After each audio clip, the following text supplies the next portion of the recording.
Hello everyone, एक बार फिर से स्वागत है आप सभी का ऑनलाइन स्टडी जोन में। देखिए, आज हम इस वीडियो में बात करने वाले हैं बिहार की प्रमुख नीतियां, जो कि हाल फिलहाल में आपको देखने को मिला है और जो पेपर में डेफिनेटली एक दो प्रश्न देखने को मिलेगा। तो इस वीडियो को एंड तक आराम से देखिए और जितने भी यहाँ पर बिहार की प्रमुख नीतियां हैं 25-26 के अकॉर्डिंग, जैसे कि बिहार इलेक्ट्रिक वाहन नीति जो आया था, साथ ही साथ बायोगैस इकाइयों के लिए समय सीमा, इन सभी चीज़ों के बारे में हम एक एक करके डिस्कस करने वाले हैं। तो ये जो टॉपिक है वो बहुत ज़्यादा इंपॉर्टेंट रहने वाला है, तो फटाफट चलिए इस वीडियो को कवर करते हैं। राइट, आराम से इत्मीनान से देखिएगा, क्योंकि प्रीवियस में भी पूछा गया और हाल फिलहाल में जो पेपर हुआ उसमें भी देखने को मिला है। तो सबसे पहले हम बात करते हैं बिहार इलेक्ट्रिक वाहन नीति 2026। तो one of the most important रहने वाला, एकदम वीवीआई कर लीजिए, यहाँ से एक दो चीज़ तो ज़रूर पूछा जाएगा। बिहार सरकार के पर्यावरण को स्वच्छ बनाने और प्रदूषण कम करने के लिए बिहार इलेक्ट्रिक वाहन नीति 2026 लागू की गई। ठीक है, 2026 लागू की गई। इसके तहत इलेक्ट्रिक वाहनों की खरीद पर 1 लाख तक की सब्सिडी अनुदान और मोटर वाहन जो कर है रोड टैक्स में 50% तक की छूट का प्रावधान किया गया। अब इसमें दो तीन चीज़ें समझना होगा, जैसे कि यहाँ पर आर्थिक अनुदान में अगर बात करें सब्सिडी में, जैसे कि इलेक्ट्रिक अगर कार कोई खरीद रही है, अगर महिला, ठीक है, महिलाओं के नाम पर इलेक्ट्रिक कार पंजीकृत किया जाता है, रजिस्टर किया जा रहा है, तो उन्हें सीधे 1 लाख तक का अनुदान दिया जाएगा। ठीक है, सब्सिडी दी जाएगी।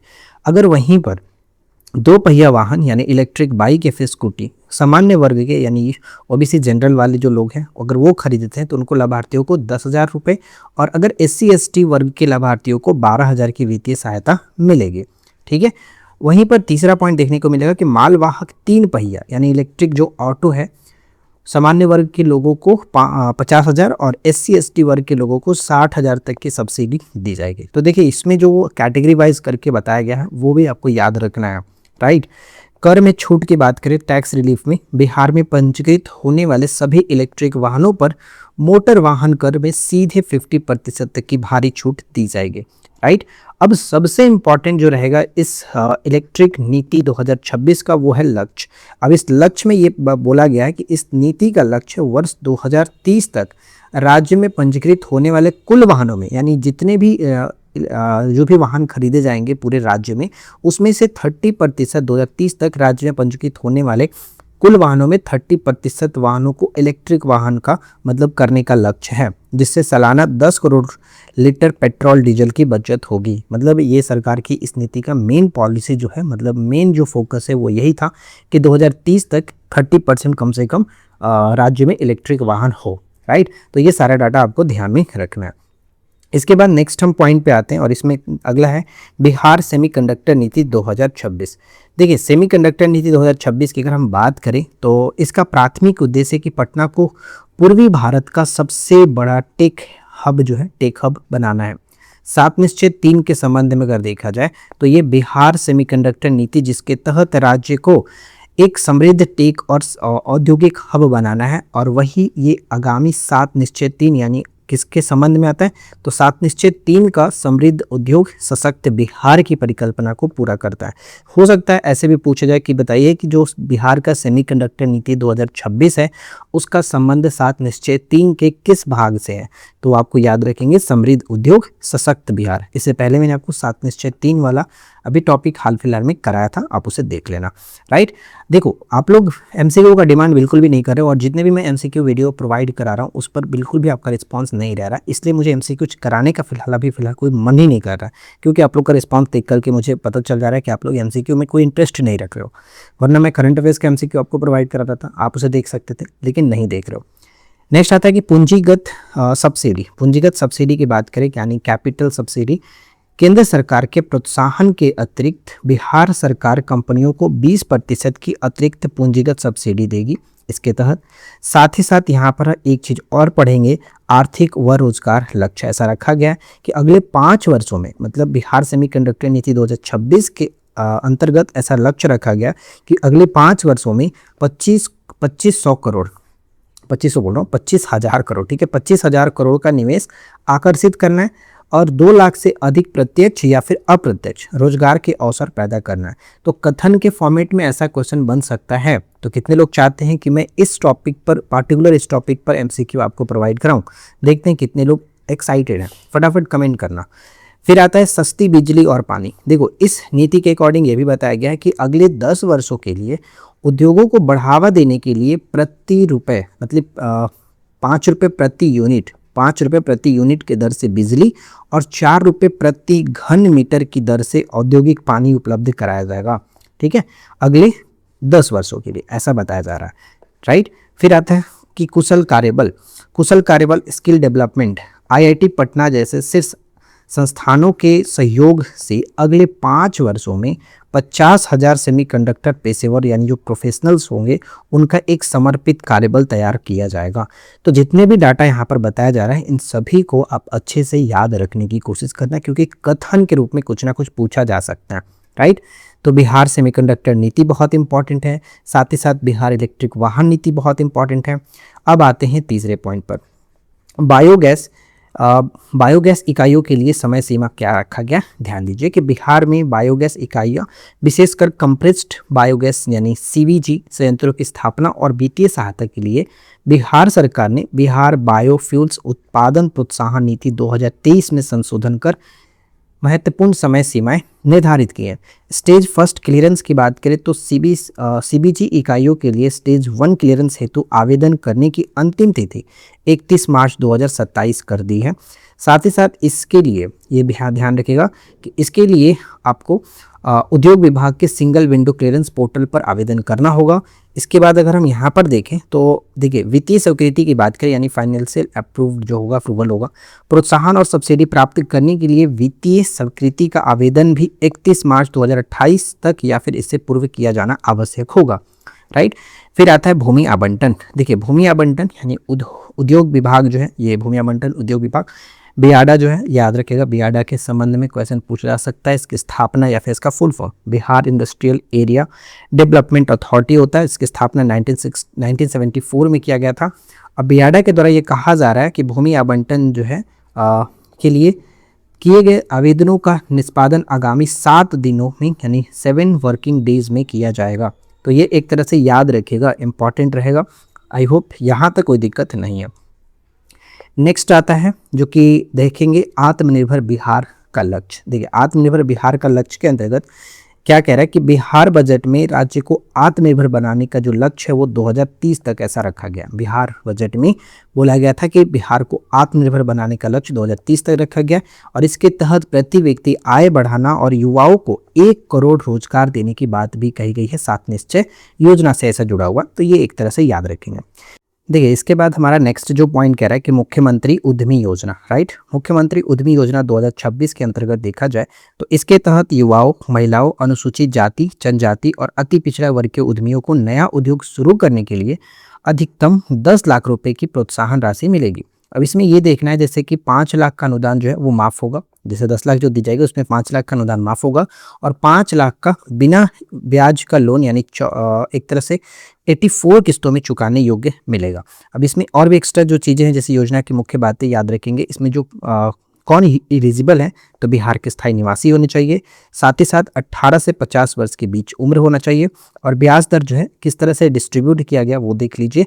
महिलाओं या फिर SC ST और EBC वर्ग के लिए लोन पूरी तरह से ब्याज मुक्त है और वहीं पर जो कि युवा उद्यमी जैसे जनरल कैटेगरी या फिर OBC के होंगे तो उन्हें 1% की दर के साथ मतलब साधारण ब्याज देना पड़ेगा। तो ये एक तरह से आप देख पाएंगे कि मतलब मुख्यमंत्री उद्यमी योजना के अंतर्गत क्या क्या चीज़ें हैं आपको याद रखना पड़ेगा, ठीक है। साथ में 10 लाख जो कि 10 लाख रुपए तक का प्रोत्साहन राशि मिलेगा जिसमें 5 लाख तो छूट है और 5 लाख पर एक तरह से 84 किस्तों में आप चुका सकते हैं। जनरल और OBC के अलावा जितने भी जो कैटेगरीज हैं उन पर ये पूरी तरह से कोई भी ब्याज नहीं लगेगा, पूरा मुक्त है और बाकी इन पर 1% का ब्याज लगेगा। तो कथन के रूप में इस तरह से कई सारे सवाल बन सकते हैं, राइट। अगले सवाल पे आते हैं।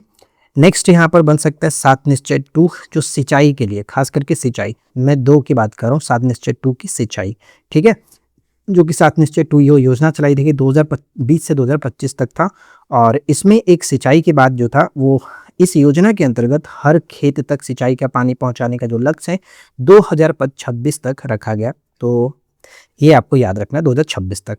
फिर इसके बाद नेक्स्ट हमारा जो पॉइंट बनेगा वो हम कह सकते हैं 7 निश्चय 3 2025-30, ये याद रखना क्योंकि हो सकता है कि पूछा जाए कि सात निश्चय तीन जो है योजना, इसके अंतर्गत पांचवा क्या है, ठीक है। जैसे कि आपका पहला हो गया, दूसरा है, तीसरा क्या है, चौथा, पांचवा, छठा और ये सातवां।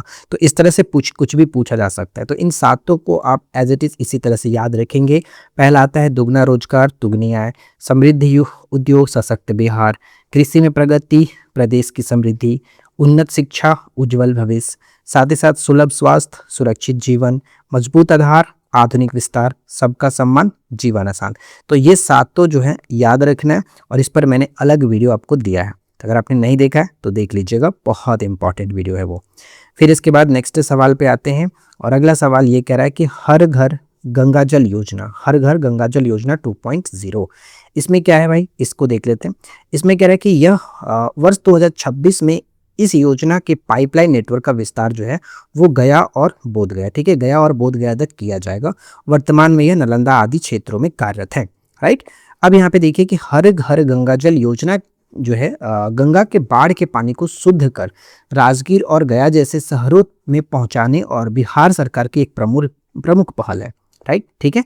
इसके नए चरण जो 2.0 या फिर विस्तार के तहत जो है पटना जैसे तेजी से बढ़ते शहरों में 2029 तक शुद्ध गंगा जल उपलब्ध कराने का मेगा प्रोजेक्ट है ये, राइट।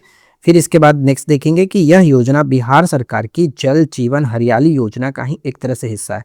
तो ये प्रश्न एक तरह से बन सकता है कि जो हर घर गंगा जल योजना है वो किस योजना का हिस्सा है, तो जल जीवन हरियाली योजना के तहत ये एक तरह से हिस्सा है, इसको याद रखेगा।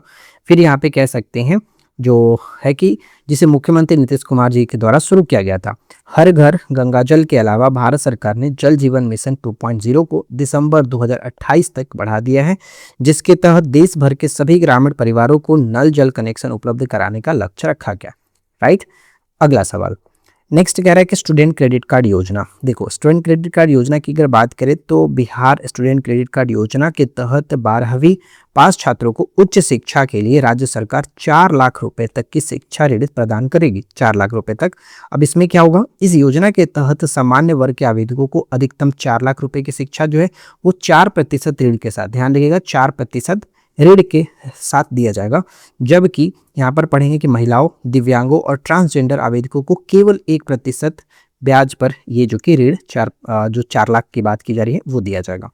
अब इसमें जो है मुख्य विशेषता और पात्रता जो होंगे, जैसे ऋण की राशि अधिकतम 4 लाख होगी और आयु सीमा जो होना चाहिए वो आवेदन के समय छात्र की आयु 18 से 25 वर्ष के बीच होनी चाहिए। ये किस लिए दिया जा रहा है, स्टूडेंट क्रेडिट कार्ड योजना 12वीं जो छात्र पास कर लेते हैं उनको हायर एजुकेशन के लिए, उच्च शिक्षा के लिए ये दिया जा रहा है। तो मोस्ट इंपॉर्टेंट रहेगा, इसे याद रखना। नेक्स्ट आता है जननायक कर्पूरी ठाकुर किसान सम्मान निधि, बजट 2026-27 में इसके बारे में बात कहा गया था। अब देखिए नेक्स्ट ये कह रहा है कि इसके तहत किसानों को आर्थिक सहायता के रूप में 3,000 रुपये अतिरिक्त दिए जाएंगे। अतिरिक्त का मतलब ये हुआ जैसे कि इससे पहले 6,000 रुपये ऑलरेडी उनको दिया जा रहा था, यह राशि पीएम किसान योजना के तहत मिलने वाले 6,000 रुपये के अतिरिक्त होगी, मतलब कुल सहायता अब 9,000 रुपये हो जाएगी, ठीक है। चलिए अगला सवाल नेक्स्ट बनता है कि मुख्यमंत्री महिला रोजगार योजना, मुख्यमंत्री महिला रोजगार योजना, महिलाओं को स्वरोजगार और बिजनेस के लिए अधिकतम 2 लाख रुपए की वित्तीय सहायता मिलेगी। इस योजना के तहत इसके शुरुआती चरण में 10,000 रुपये दिए जाएंगे और जब सरकार को लगेगा कि हाँ मतलब सब कुछ ठीक ठाक से वो अपना रोजगार स्टार्ट कर चुकी हैं तो यहाँ पर 6 महीने बाद काम की समीक्षा करके बाकी जो कि 2 लाख रुपये दिए जाएंगे, ठीक है, ये ध्यान में रखिएगा। तो ये आपके लिए इम्पॉर्टेंट रहेगा। अब इसके बाद नेक्स्ट आता है, ध्यान देंगे, हाट बाजार विकास नीति। अब हाट बाजार का मतलब जो लोकल मार्केट्स हैं उनको प्रमोट करने के लिए, विकास करने के लिए ग्रामीण क्षेत्रों में व्यावसायिक गतिविधियों और स्थानीय बाजारों को आधुनिक और मजबूत बनाने के लिए इस नीति की शुरुआत की गई है, हाट बाजार। तो हो सकता है ऐसे पूछे कि इसका संबंध किससे, तो ये आपको थोड़ा सा नॉलेज में रखना है। नेक्स्ट आता है कि जीविका जो योजना है, सेल्फ हेल्प ग्रुप जो है SHG जिसको कहा जाता है शॉर्ट में, बिहार की जीविका परियोजना ने ग्रामीण महिलाओं को सशक्त बनाने के लिए कार्यरत। इस योजना के तहत ध्यान देंगे, इस योजना के तहत वर्ष 2025 तक कुल 10 लाख से अधिक स्वयं सहायता समूहों के गठन का रिकॉर्ड बनाया है। मतलब आप देख सकते हैं 2025 तक करीब 10 लाख से ज़्यादा, ये एक प्रश्न बन सकता है, ठीक है। फिर आता है कि दीनदयाल योजना, दीनदयाल अंत्योदय योजना, राष्ट्रीय ग्रामीण आजीविका मिशन, के अंतर्गत पूरे भारत में 90 लाख से अधिक SHG सक्रिय हैं। ठीक है, फिर नेक्स्ट इसमें कह रहा है कि ऐतिहासिक सफर की बात करें तो बिहार में इस मिशन की शुरुआत 2006 में पूर्णिया जिले के धमदाहा प्रखंड से पहले SHG के गठन के साथ हुई थी। तो one of the most important ये प्रश्न बन सकता है कि सबसे पहले बिहार में इस योजना की स्टार्ट कब की गई थी, पूर्णिया जिले में, और कहाँ से किया गया था, तो इससे पूछा जा सकता है। ठीक है, अब यहाँ पे एक पॉइंट और देख लीजिएगा कि लखपति दीदी पहल जो है, इस योजना का उद्देश्य SHG से जुड़ी जो महिलाएं होगा कम से कम 1 लाख वार्षिक घरेलू आय, लगभग औसतन कह सकते हैं कि 10,000 प्रति माह अर्जित करने में सक्षम बनाना है, इसका मेन उद्देश्य है। ठीक है, चलिए अगला सवाल नेक्स्ट कह रहा है कि बिहार औद्योगिक निवेश प्रोत्साहन पैकेज जो है वो हम देखते हैं। इसमें कह रहा है कि बिहार सरकार की प्रमुख पहल है कि जिसे निवेश आकर्षित करने के लिए 31 दिसंबर 2026 तक बढ़ा दिया गया है। और इसका एक विस्तार की बात करें, देखिए इसके तहत सबसे पहले बोला जाए कि अगर 100 करोड़ रुपए का निवेश और अगर 1,000 रुपये बोल रहा हूँ 1,000 अगर रोजगार सृजन किया जा रहा है तो 10 एकड़ तक की भूमि मुफ्त दी जाएगी।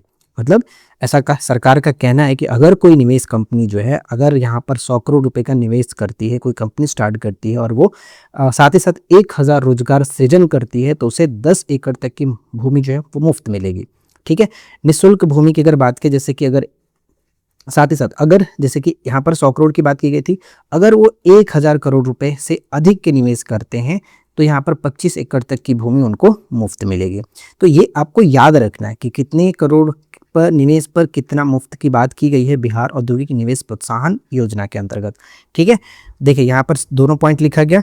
साथ ही साथ बियाडा के बारे में एक बार फिर से मैंने लिखा है क्योंकि बियाडा से क्वेश्चन बन जाता है, कई बार पैसे पूछ लिया जाता है, तो ये याद रखिएगा 1974 में इसकी स्थापना की गई थी। और एक पॉइंट और है कि जैसे फॉर्च्यून 500 कंपनियां बिहार में इकाई लगाने पर 10 एकड़ तक की भूमि मुफ्त दी जाएगी। मतलब बिहार सरकार काफ़ी प्रमोट कर रही है कि यहाँ पर हमारे स्टेट में जो भी नए कंपनियां हैं उसको स्थापना कीजिए इस तरह से। देखिए नेक्स्ट कह रहा है कि हर घर नल का जल जो डेडलाइन है वो क्या है। कैबिनेट के नवीनतम निर्णय के अनुसार सभी ग्रामीण घरों में 100% नल कनेक्शन देने का लक्ष्य दिसंबर 2028 तक बढ़ा दिया गया। तो ये पेपर में पूछा जा सकता है। फिर आता है जल जीवन मिशन 2.0। भारत स्तर पर अगर देखा जाए तो आंकड़ों के अनुसार मार्च 2026 तक भारत के कुल ग्रामीण परिवारों में से लगभग 81.7% यानी 15.82 करोड़ घरों को नल के जल कनेक्शन दिया जा चुका है। और यह मिशन 2019 में शुरू किया गया था, एक तरह से बहुत इंपॉर्टेंट रहेगा। तो डाटा याद रखेंगे, कुल ग्रामीण परिवारों में लगभग 81.7% यानी करीब 82%, और अगर करोड़ में पूछा है तो 15.82 करोड़। फिर तीसरा पॉइंट यहाँ पर देखने को मिलेगा कि बिहार मद्य निषेध एवं उत्पाद संशोधन जो है वो आपका 2026। पहली बार शराब पीकर पकड़े जाने पर भारी जुर्माना देना होगा और जुर्माना न देने पर तुरंत जेल की सजा का प्रावधान किया गया है। और यह संशोधन पुराने मद्य निषेध 2022 का जो है ये एक तरह से संशोधन है, तो ये याद रखेगा। ठीक है, नेक्स्ट आता है, नेक्स्ट कह रहा है कि बिहार विशेष सर्वेक्षण और बंदोबस्त संशोधन अधिनियम 2026। तो इसमें क्या कह रहा है कि भूमि विवादों को तेजी से सुलझाने के लिए लाए गए इस अधिनियम का मुख्य उद्देश्य है कि सभी डिजिटल भूमि रिकॉर्ड्स को पूरी तरह से ब्लॉकचेन आधार से लिंक करना। साथ ही साथ यह वर्ष 2012 के अधिनियम का एक तरह से संशोधन है। तो इंपॉर्टेंट रहेगा कि किसका संशोधन है, 2012 का, जो कि 26 में किया गया। राज्य सरकार ने पूरे राज्य में भूमि सर्वेक्षण और बंदोबस्त प्रक्रिया को पूरा करने का जो लक्ष्य है वो जुलाई 2026 तक निर्धारित किया है। अब देखते हैं कि पूरा होता है कि नहीं होता है। ठीक है, इसके बाद नेक्स्ट हमारा देखने को मिलेगा बिहार नगर पालिका संशोधन विधेयक 2026। इसमें क्या कहा जा रहा है कि बिहार विधानसभा द्वारा 24 फरवरी 2026 को पारित किया गया और इसका उद्देश्य है कि पुराने बिहार नगर पालिका अधिनियम 2007 में संशोधन कर शहरी स्थानीय निकायों की जो निर्णय प्रक्रिया को अधिक लोकतांत्रिक और पारदर्शी और जवाबदेही बनाना है। मतलब यहाँ पे एक तरह से देख सकते हैं कि सशक्त स्थायी समिति का गठन किया जाएगा। मतलब अब एक सशक्त स्थायी समिति के सदस्यों का जो चयन होगा वो महापौर द्वारा सीधे नहीं किया जाएगा। सभी सदस्यों का चुनाव पार्षदों द्वारा गुप्त मतदान के माध्यम से बहुमत के आधार पर किया जाएगा, जो कि जिला मजिस्ट्रेट की देखरेख में संपन्न होगा। तो एक तरह से ये जो प्रश्न है वो कथन के रूप में डेफिनेटली पूछे जाने की चांसेस हैं। तो ये सारी चीजें आपको ध्यान में रखना है। उम्मीद है समझ में आ रहा होगा। वीडियो को लाइक करते चलेगा ताकि हम इस तरह की और वीडियो आपके सामने रख सकें। फिर आता है गूगल इंडिया को आमंत्रण। देखो बहुत इंपॉर्टेंट ये सवाल रहने वाला है, क्योंकि बिहार सरकार गूगल से अप्रोच कर रही है और कोशिश कर रही है कि गूगल अपना जो है वो यहाँ पर इंस्टॉल करे। जैसे कि देखो पढ़ेंगे, बिहार सरकार ने बिहार जीसी जो है यहाँ पर, यानी जीसीसी जो एक तरह से नीति है इनका, जीसीसी नीति 2026, इसमें मतलब जीसीसी का मतलब क्या है, ग्लोबल कैपेबिलिटी सेंटर, ठीक है, 2026 के तहत गूगल इंडिया को राज्य में अपना एक तरह से जीसीसी स्थापित करने का आधिकारिक निमंत्रण दिया है। और इसका उद्देश्य है कि राज्य में डिजिटल इकोसिस्टम को मजबूत करना, तकनीक निवेश आकर्षित करना और युवाओं के लिए रोजगार के नए अवसर जो है वो सृजित करना। अब इसमें एक प्रमुख बैठक की गई, उस बैठक में प्रस्ताव क्या रहा वो देखिए। बैठक का स्थान नई दिल्ली में स्थित था, बिहार भवन में। और जो प्रतिनिधि मंडल में बात की तो बिहार के उप जो मुख्यमंत्री थे वो मतलब अभी तो मुख्यमंत्री है, लेकिन जब ये बैठक हुई थी उस वक्त ये उप मुख्यमंत्री थे। तो उप मुख्यमंत्री सम्राट चौधरी ने गूगल इंडिया के वाइस प्रेसिडेंट जो चंदू थोटा से नेतृत्व में प्रतिनिधि मंडल में विस्तृत इस पर चर्चा हुई थी। और नीतिगत यहाँ के ढांचा की बात करें तो यह जो निमंत्रण है विशेष रूप से बिहार ग्लोबल कैपेबिलिटी सेंटर नीति 2026 के तहत किया गया था।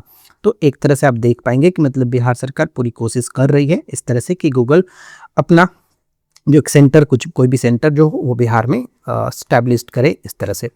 फिर आता है नेक्स्ट कि क्या कह रहे हैं, अगला जो पॉइंट बनता है कि ग्लोबल एआई डिलीवरी सेंटर। तो इसमें पहला है कि बिहार सरकार के महत्वाकांक्षी बिहार एआई मिशन के तहत, ठीक है, बिहार एआई मिशन के तहत कह रहा है कि पटना में एक ग्लोबल एआई डिलीवरी सेंटर की स्थापना की जा रही है।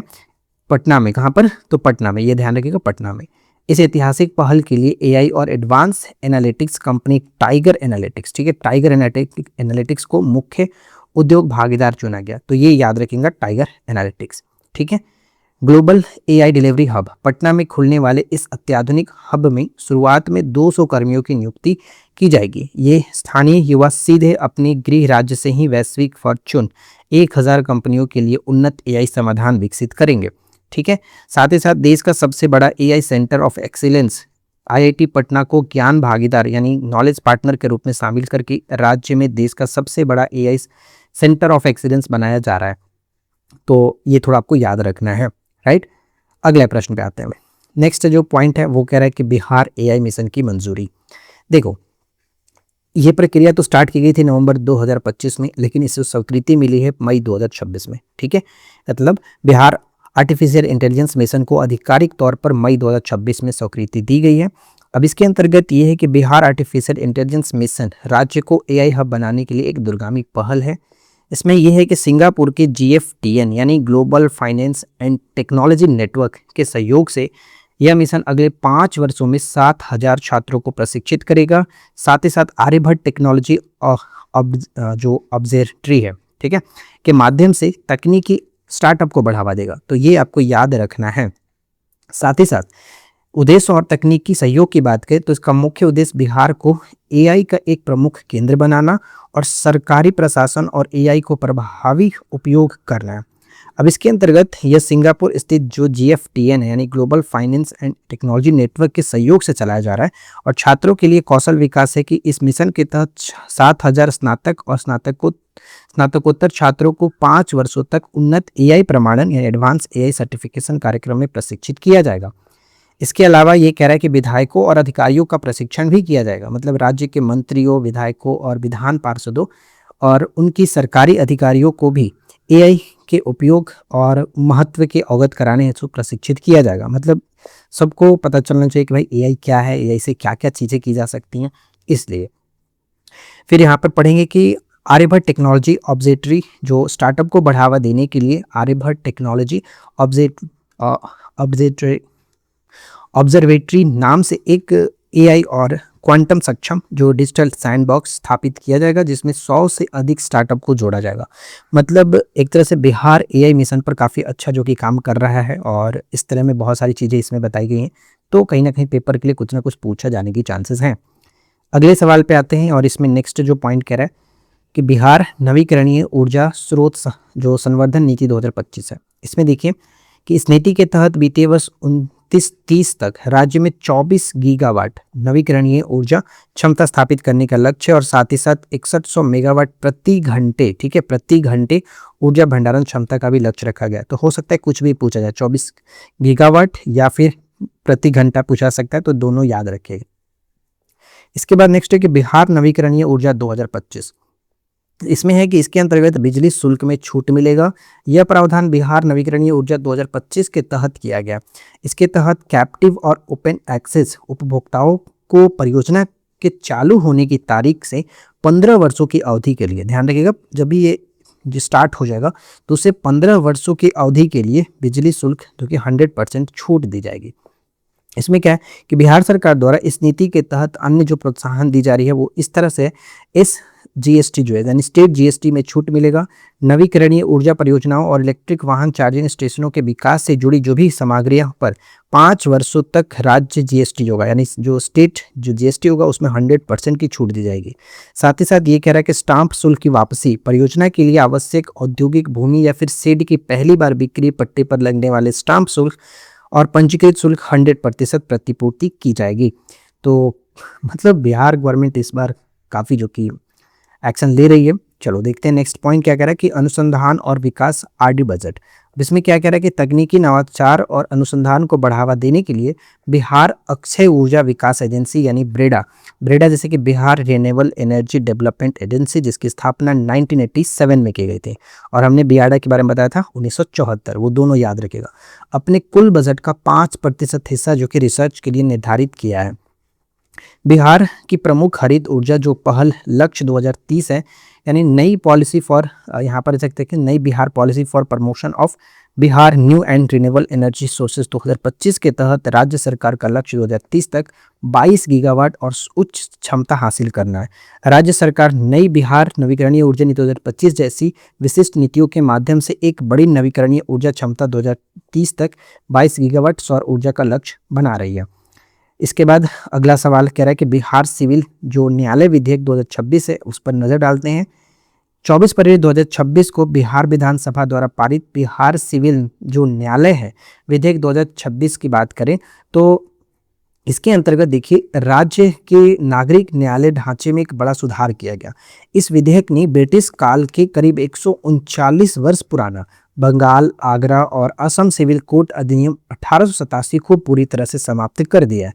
तो इस तरह से पूछा जा सकता है कि इस अधिनियम के द्वारा, मतलब ये जो अधिनियम आया बिहार सिविल न्यायालय विधेयक 2026, इसमें कौन से अधिनियम को समाप्त किया गया? तो ये आपका बंगाल, आगरा, असम सिविल कोर्ट अधिनियम 1887 को पूरी तरह से समाप्त किया गया।